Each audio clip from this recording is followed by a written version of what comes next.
beautiful. Good morning. Morning. Welcome to this beautiful place on this gorgeous December morning. Our tree is decorated. We've got greenery. We've got shopping. There's even a little bit of snow still outside. What a beautiful day to be together. My name is Melissa Terrell, and I'm your worship associate today. We are an intentionally welcoming congregation who come together to build community, to follow our own spiritual journeys, and to work for social justice. We welcome people of all beliefs, races, abilities, sexual orientations, ages, and gender identities. If you're visiting for the first time, we're especially glad you're here. We want you to know we have spiritual education and exploration for school-age children, which will happen right after the time for all ages. Now, I know you noticed all of the vendors outside as we support our fair trade and immigrant partners. And today, one of those vendors will be providing lunch for sale, which is very exciting. So I hope you'll stay after and shop and eat lunch too. As always, no one will be turned away for lack of payment, but there might be a little bit of a different charge today. So we will work that out amongst ourselves. Okay? All right. Let's take a moment to remember that we are gathered on unceded ancestral lands of the people now known as Tongva, Quiche, and Gabrielino. For now, let's acknowledge, and may we work toward greater education, connection, and stewardship of this land. In thinking about announcements, I'd like to remember Shakespeare once said, "A rose by any other name would still smell as sweet." And with that thought in mind, here comes Gary with our first announcement.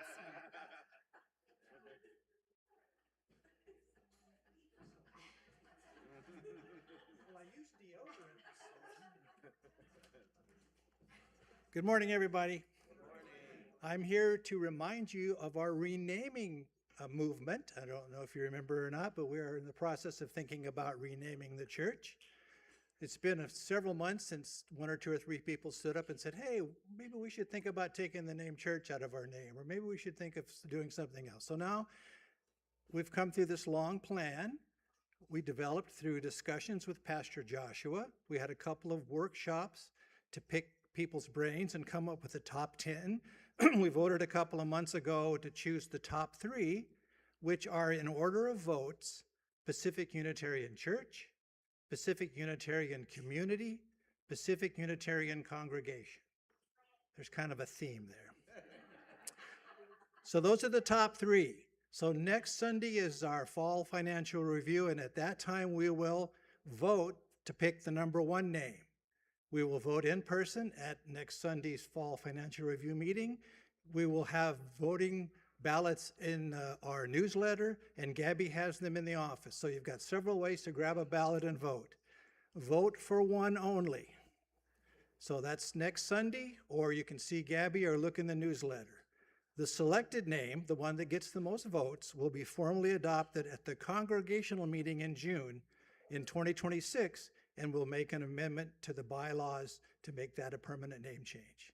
So there you go. Pacific Unitarian Church, Pacific Unitarian Community, Pacific Unitarian Congregation. Come next week and vote. Grab a ballot from Gabby or the newsletter. Thank you.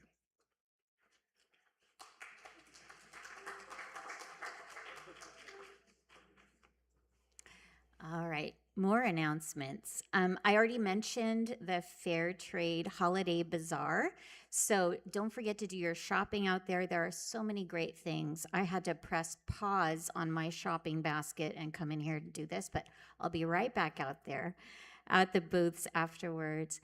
And don't forget to stay for lunch and for the State Senate Candidates Forum, which starts at 1 o'clock.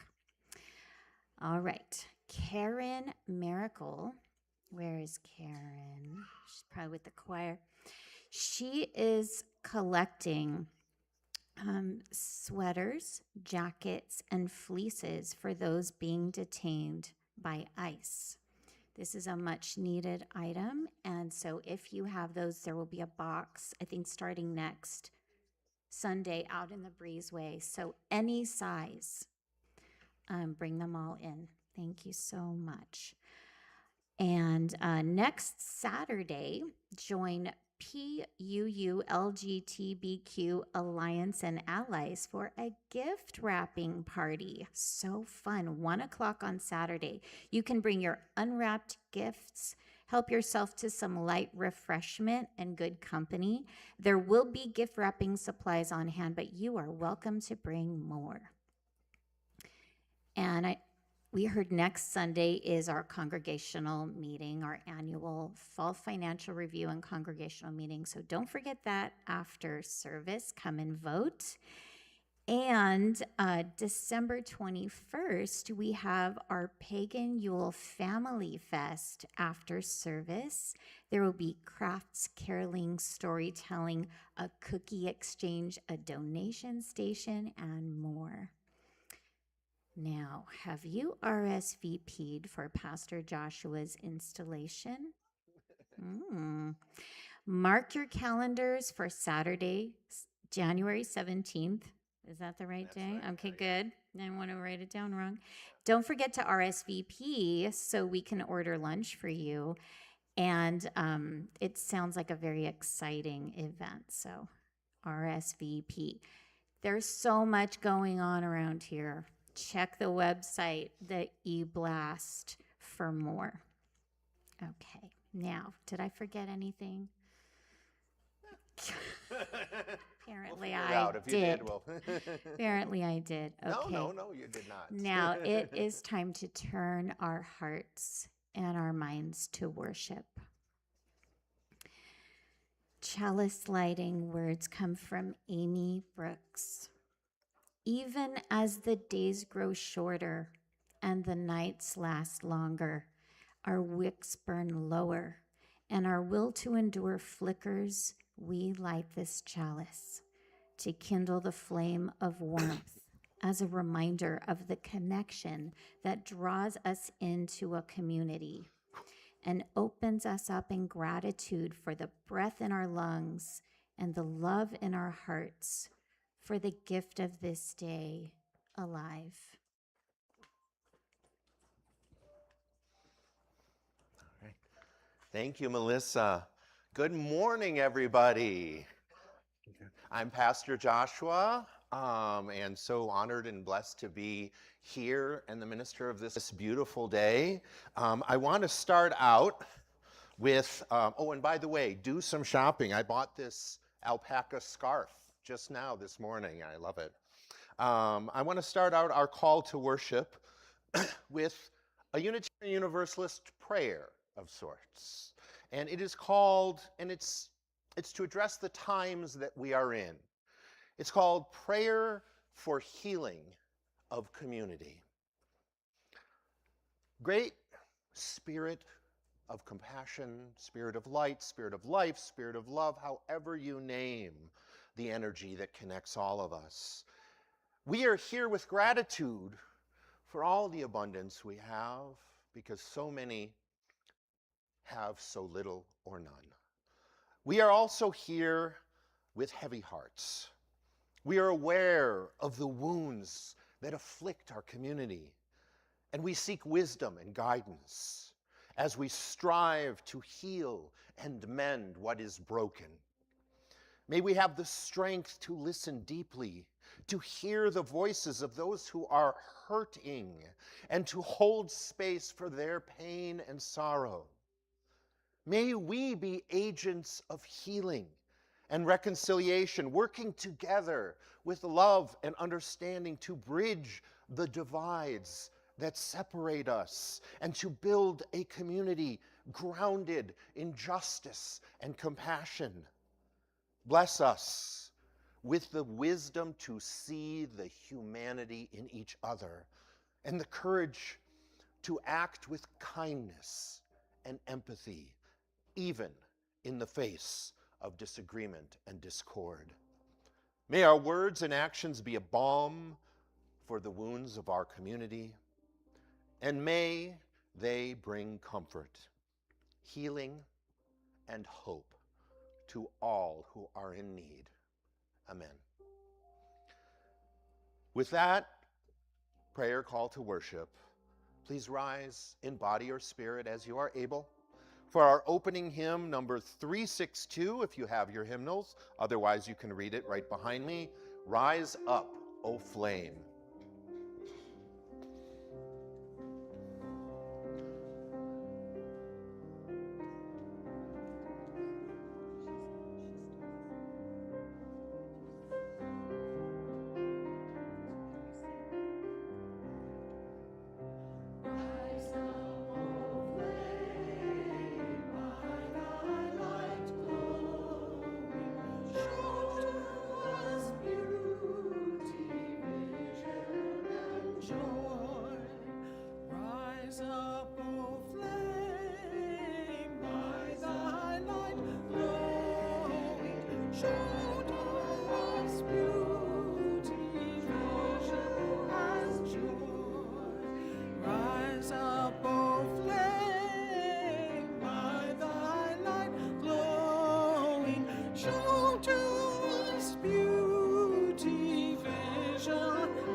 By the way, we're going to do that in rounds. Was that too late to make that announcement? Sorry. And now I would love all of the young people and everybody young at heart to join us up front on the carpet here for coordinator of spiritual education and exploration, Haven Perez, Dr. Haven Perez, to read The Marvelous Cornelius. Hey, Max, what's up? Calm down.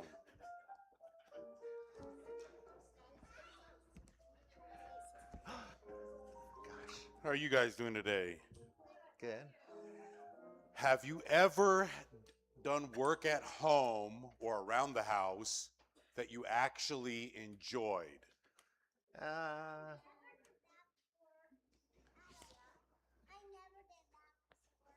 You never did that before. She said, I Okay. never did that before. Well, Or Max said. oh, I you never like did doing that your before. laundry. All right. You like, oh, okay. All right. And so you Wow. enjoy picking up your toys.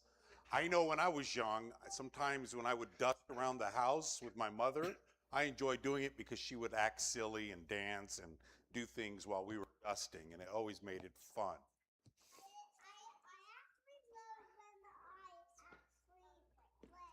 Okay, You all love when right, you for play? sure. Max Me too. loves when they And play. we'll play a little bit today too. I love your outfit.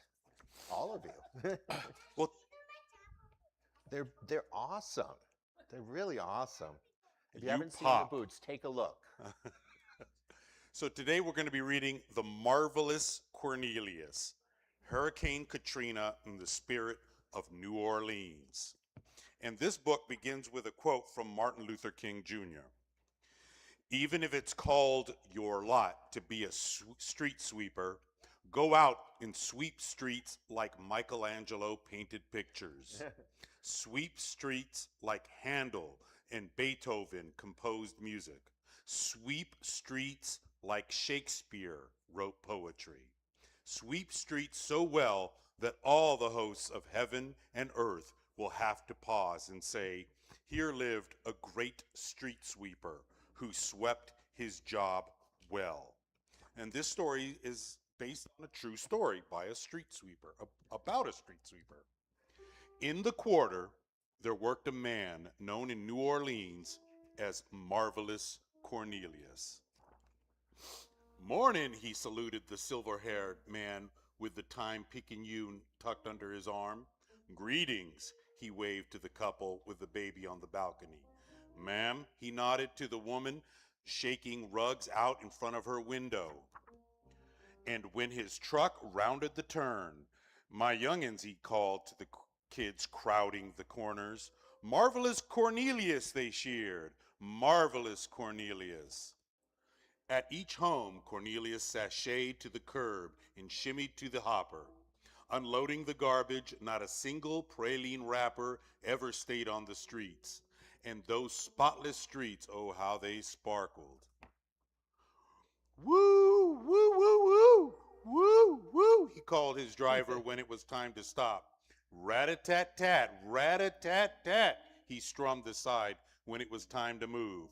"Hooty-hoo, hooty-hoo," his favorite call of all, showtime. Cornelius front flipped to the curb and flung the bags over his head, behind his back, between his legs, into the truck. He lined bags all along the curb, then launched them, bag after bag after bag after bag. They landed in perfect pyramid inside the hopper's metal mouth. Bang! He clapped the covers like cymbals and twirled the tins like tops, whizzing and spinning back and forth across the street. And just like those twisting tops, Cornelius danced too, tangoed up Toulouse, sambying up St. Peter, rumbying up Royal, sashaying down Chartres, and everyone danced along. The old ladies whistled and whirled. The old men hooted and hollered. The barbers beaded twirls, and Benet bakers bound behind the one-man parade. But then one day the storm came, the great city filled with water.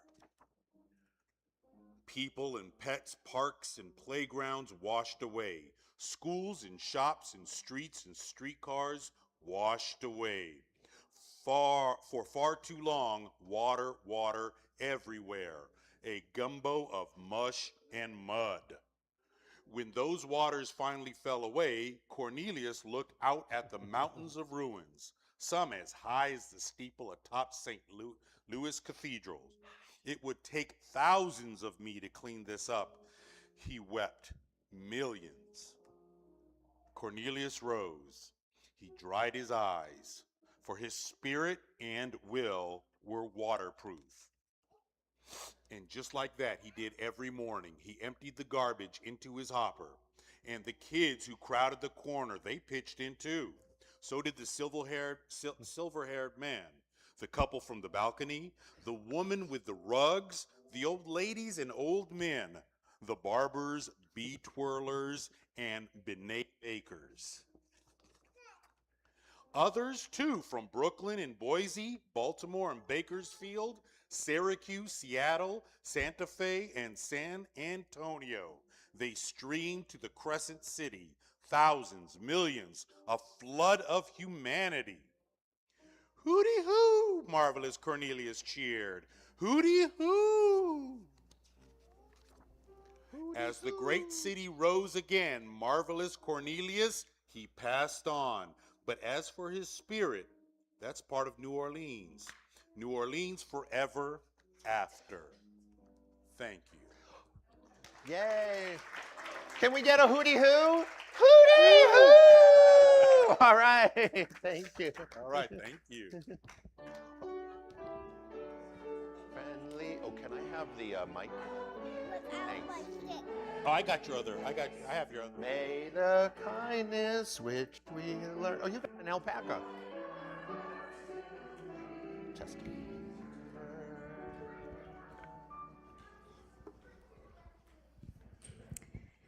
It's time for our lighting of candles of joy and sorrow. You're invited to come forward to receive a candle. You may wish to share a brief personal joy or concern, or simply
being together in relationship and community.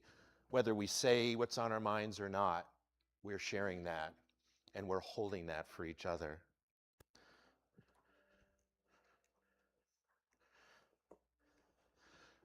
So normally at this time, there'd be a moment of silence, a meditation or a prayer.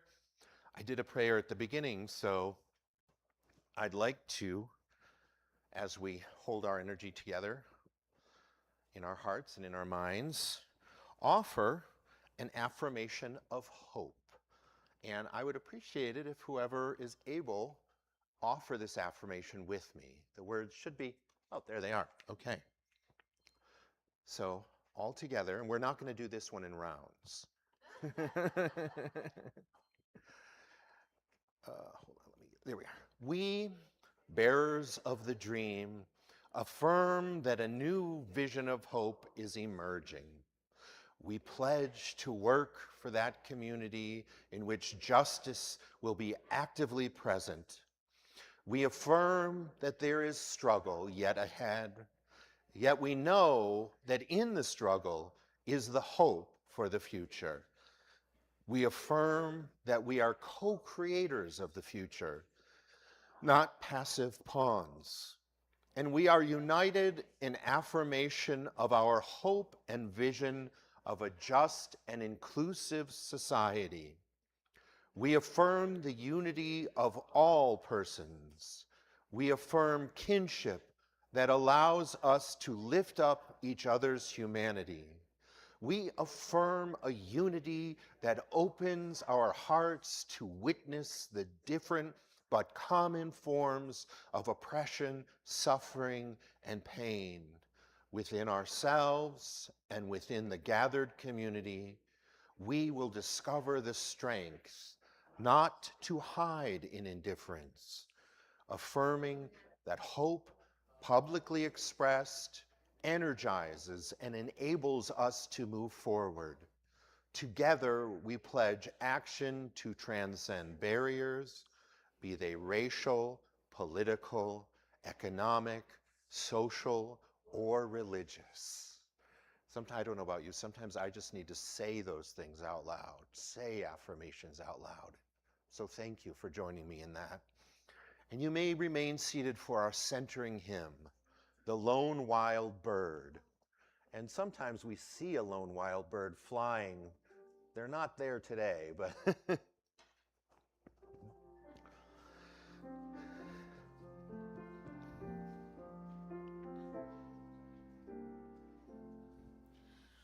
The lone wild bird in lofty flight is still with thee, nor leaves thy sight. And I am thine, I rest in thee. Great Spirit, come and rest in me. The ends of earth are in thy hands, the seas dark, deep, and far off lands. And I am thine, I rest in thee. Great Spirit, come and rest in me.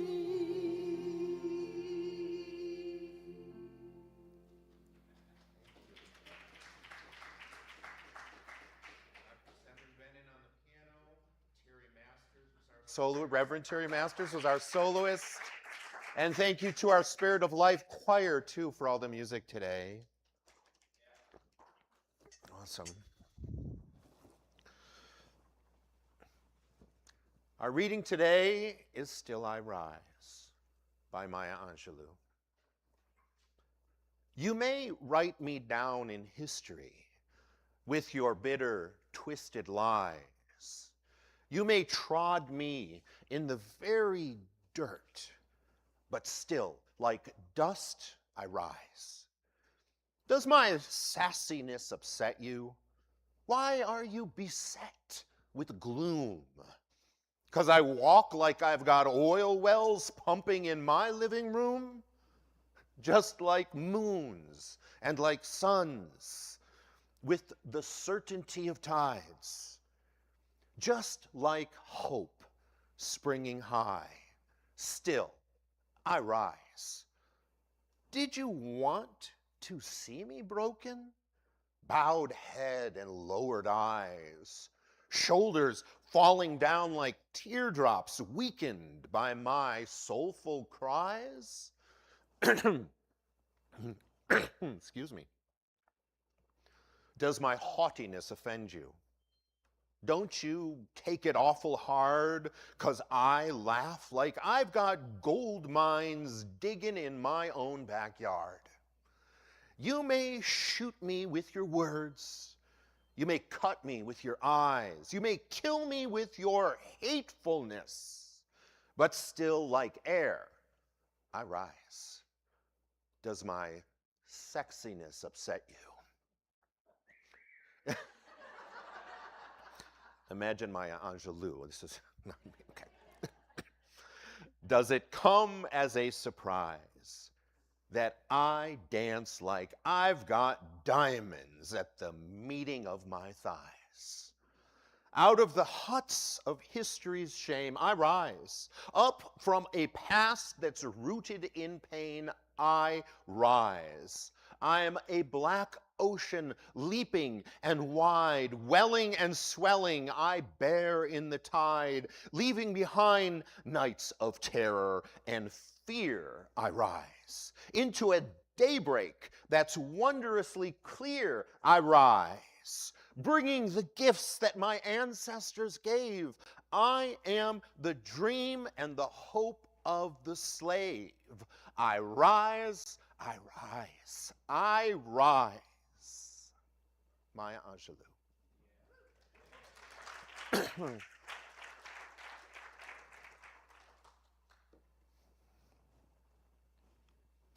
So, just a few years ago, during the pandemic, there were 3 passionate education professionals, and they grew worried, these professionals. They worried about how students were coping during the pandemic. They worried about parents' rights. They committed to doing something about both of these things. They started an organization, and due to their passion, that organization grew quickly, and it spread across our nation. Their enthusiasm, it extended to curriculum issues and to political intervention and more. What began as a tiny group of 3 in one school district has become a well-funded powerhouse influencing education policies at the highest level. So this sounds like the classic story of passion, fueling meaningful change. A real, how inspiring moment. But I'm not finished. This group is also designated as an anti-government extremist organization by the Southern Poverty Law Center. They spread conspiracies and propaganda. They support banning books and other activities that adversely target Black and LGBTQ+ students and communities. They have quoted Adolf Hitler in their newsletter. They have been accused of threatening a school librarian. If you haven't guessed, I'm talking about Moms for Liberty. Now, yes, they have political connections, MAGA financial backing and support from wealthy and powerful groups like the Heritage Foundation. But what also has fueled their rapid growth was passion. Unfortunately, their passion was driven by fear and by prejudice. But passion itself is neutral fuel. It can also be driven, it can also be activated by empathy and by compassion and by love. I brought up Moms for Liberty not to discourage, but rather to offer hope. Because if they can mobilize that quickly, imagine what a movement powered by love can do. We're living in a time of deep fracture in this country, and I don't just mean left versus right. I mean the fracture between those driven by fear and prejudice, and yes, even hatred, and those committed to empathy and compassion and love. I'm not singling out this side versus that side. We're all okay. Across our nation, we see rising passions similar to Moms for Liberty.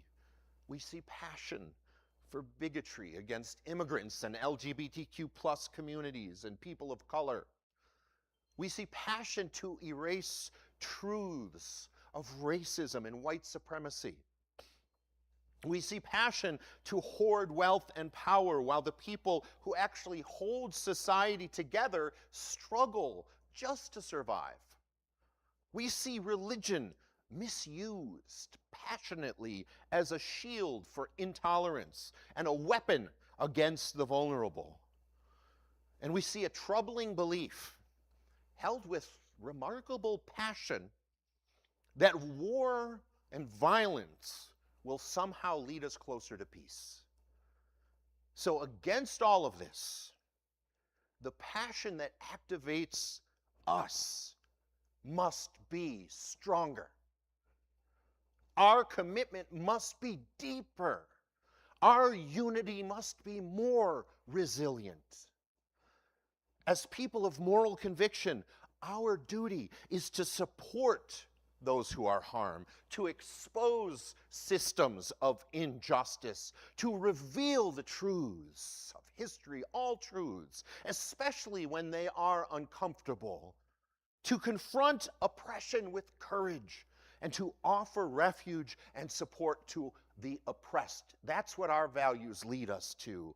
And we must teach and we must embody the truth that peace is not born from dominance, but from justice guided by love.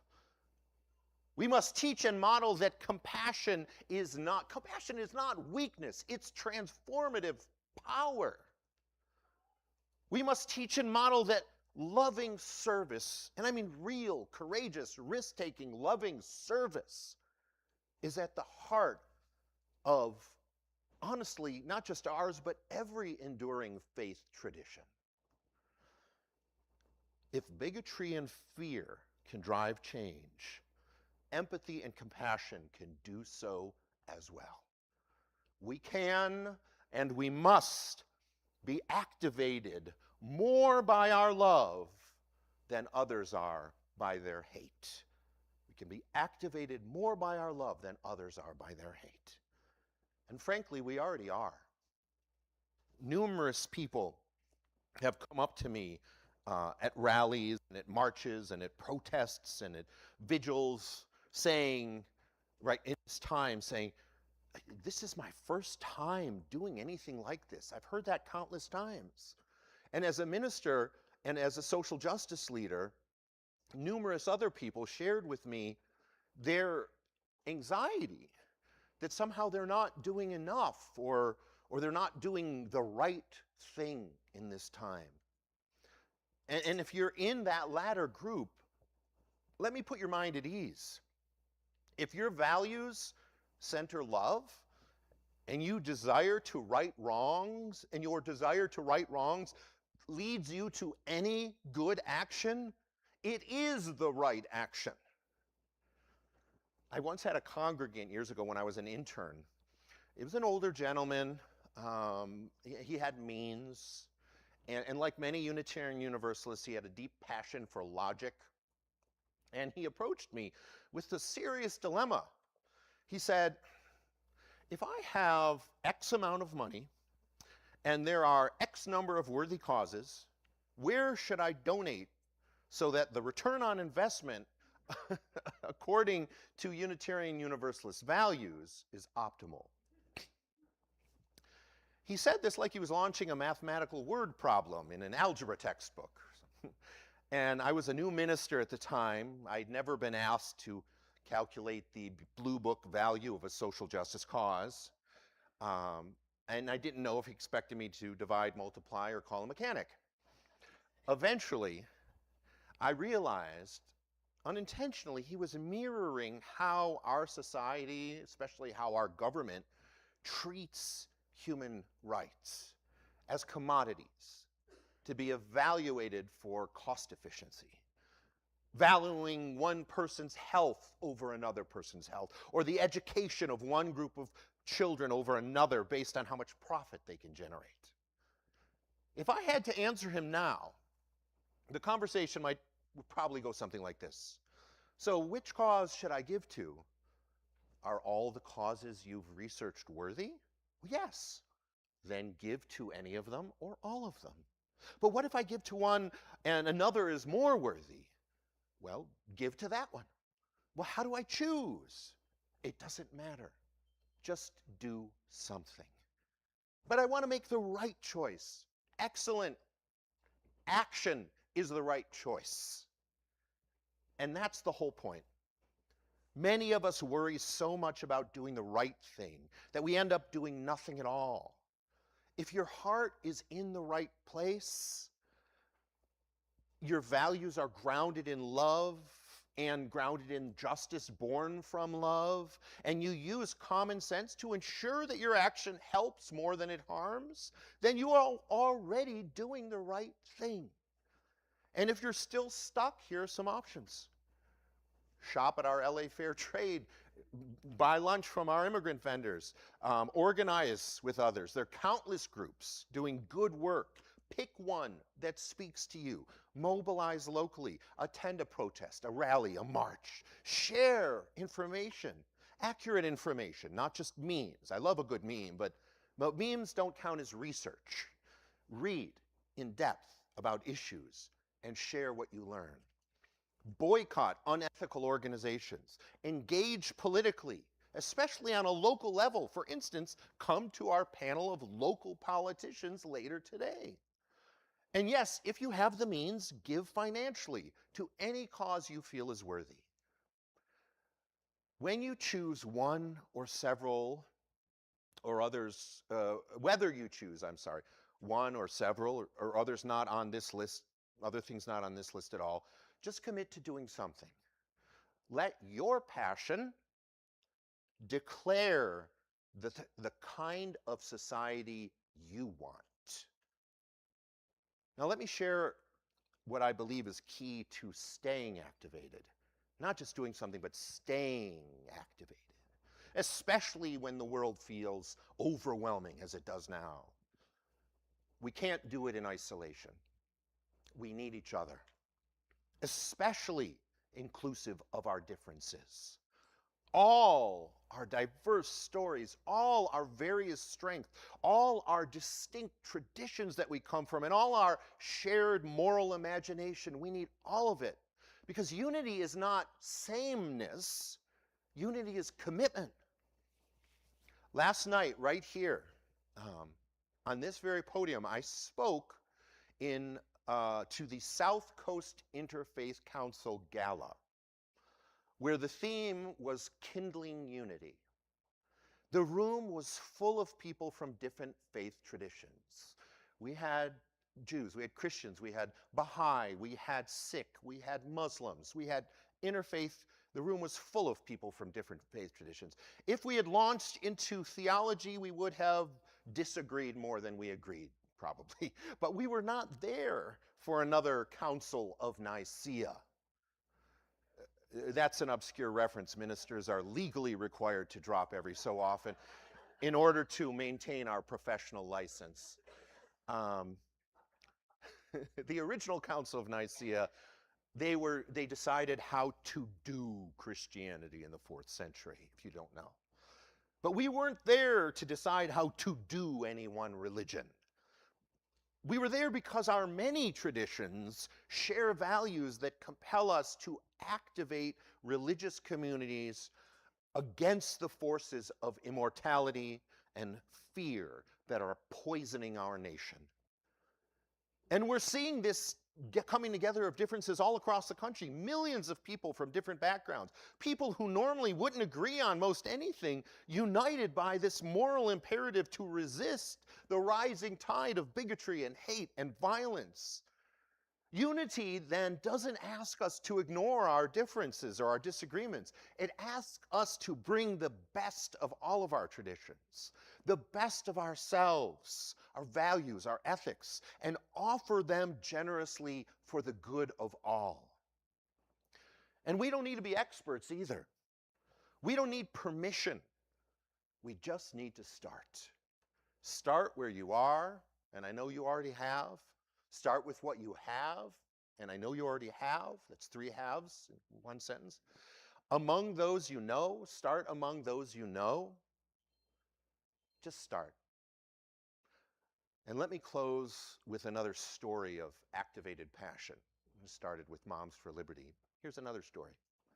In 2016, 4 former congressional staffers published a simple 23-page online guide for resisting the Trump agenda. When that guide took off, they created a website with more resources. And within 2 months, more than 3,800 local groups had formed and aligned with that movement.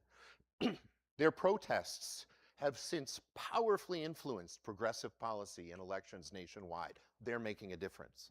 Participation has grown so much that the last 2 nationwide protests organized by this group, the No Kings protests, were attended by over 12 million people collectively, the 2 protests.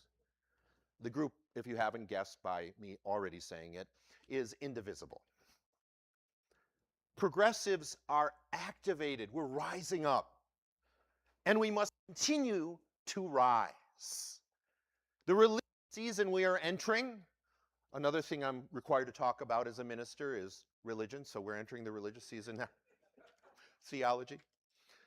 As winter approaches with Christmas and Hanukkah and Kwanzaa and the solstice, it is a time of preparation for renewal across all these traditions. It is a time of holy anticipation right now. It's the season of nature too, with the winter solstice, which we will celebrate here. The very turning of the earth, that's what the solstice is, symbolizes renewal with the sun shining more and more brightly, and it reminds us that the light of life always returns. So may we too rise with the returning light, the light of truth, the light of justice, the light of shared purpose, the light of love made real through collective courageous action. Kindling our chalice this morning renews our commitment to healing our fractured society and our wounded world. May we be bearers of a love that is stronger than any hatred. May we be bearers of a hope that is deeper than any despair, an unquenchable passion for real justice, and a unity powerful enough to guide us forward. May the light we kindle together lead us towards the world we are called to create.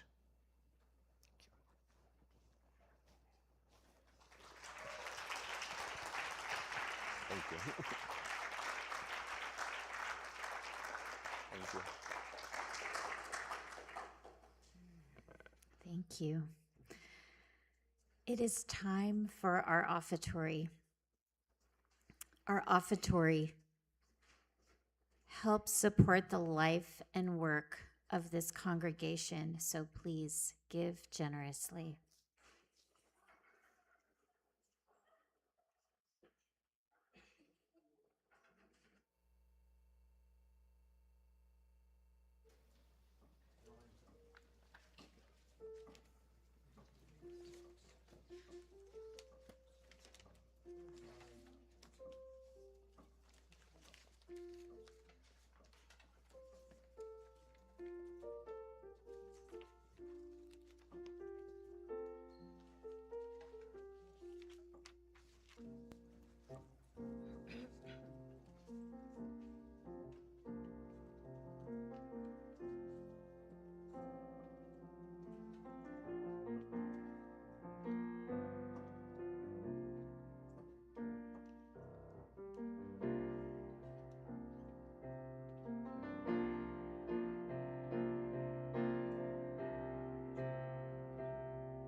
please join me in the affirmation of gratitude.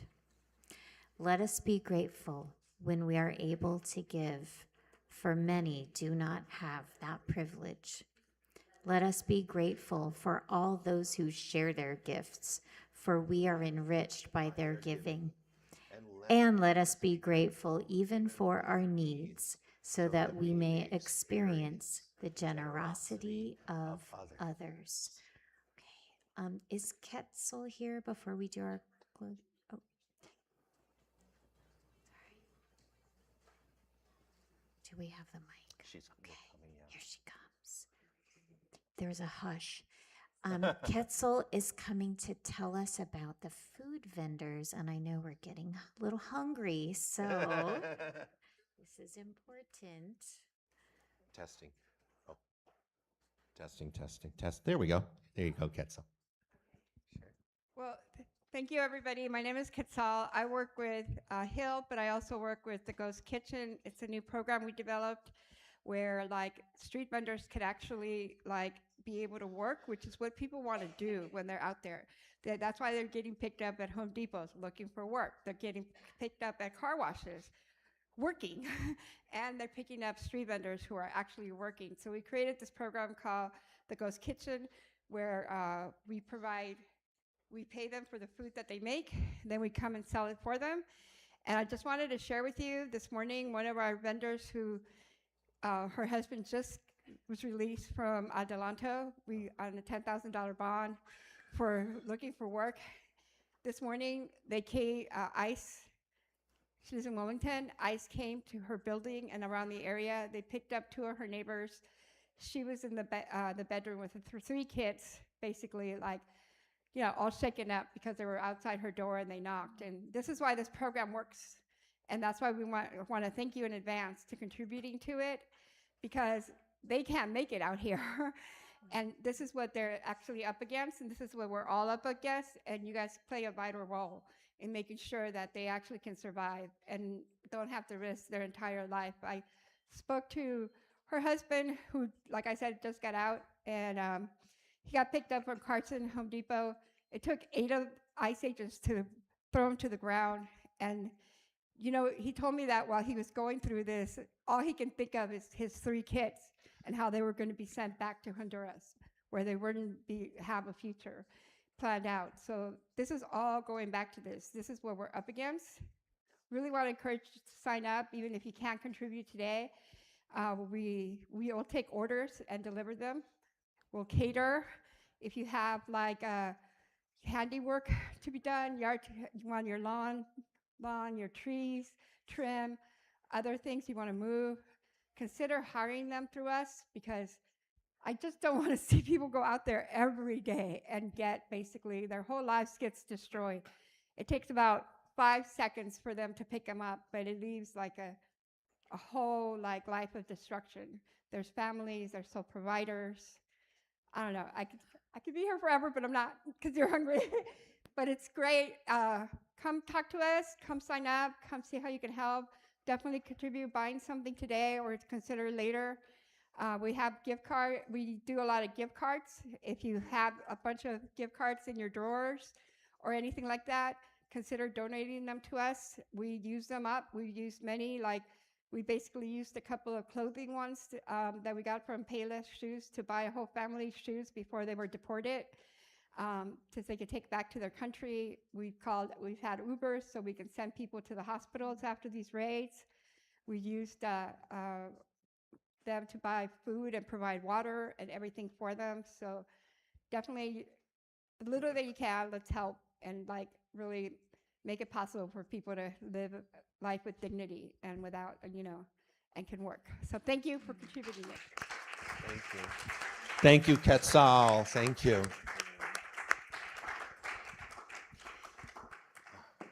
Thank you so much.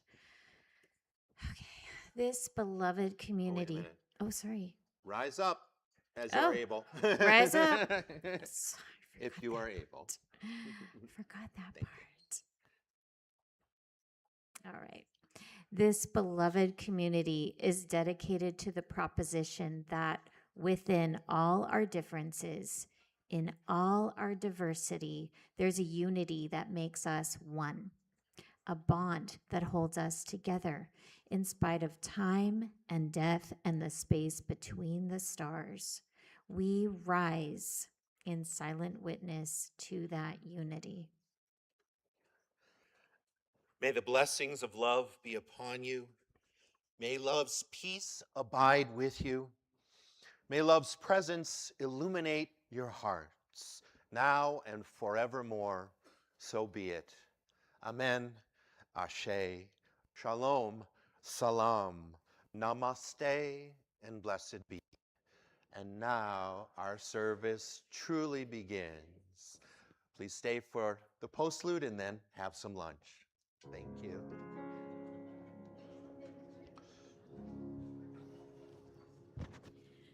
You're broken down and tired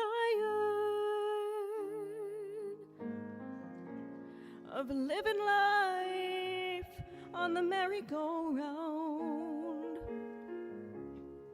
and you can't find the fighter,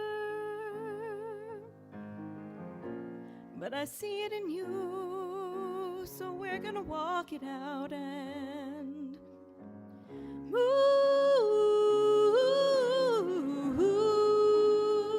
mountains. Yeah, we're gonna walk it out and move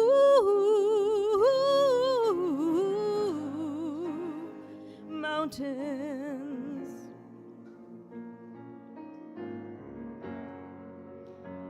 And I'll rise up, I'll rise like the day, I'll rise up, I'll rise unafraid, I'll rise up, and I'll do it 1,000 times again.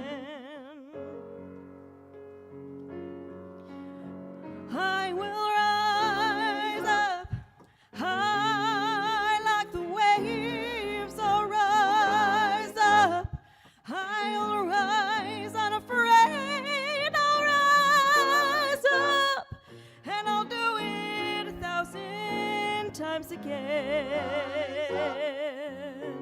Ooh, for you.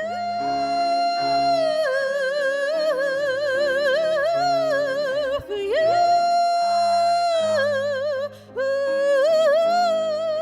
for you,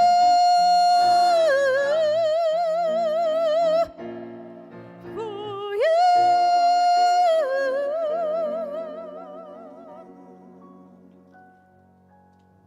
When the silence isn't quiet and it feels like it is getting hard to breathe, and I know you feel like dying, but I promise we'll bring the world to its feet and move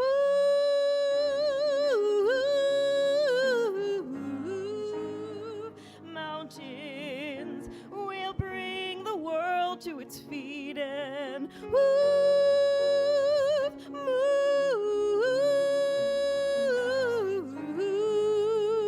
mountains.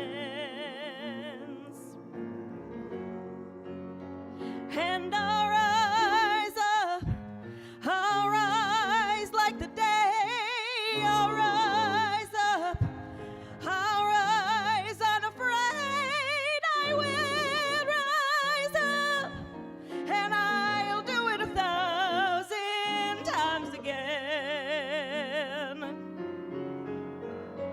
I'll rise up, high like the waves, I'll rise up, in spite of the ache for you.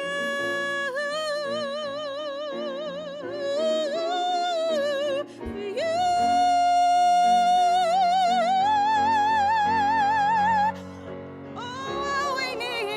All we need is hope. And for that we have each other. We have each other. And we will rise, we will rise, we will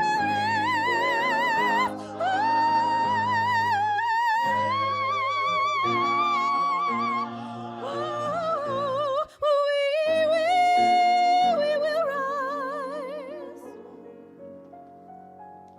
I'll rise up. I will rise like the day. I will rise up. In spite of the ache, I will rise. I will rise 1,000 times again. We will rise up. High like the waves, we'll rise up. In spite of the ache, we will rise. And we'll do it 1,000 times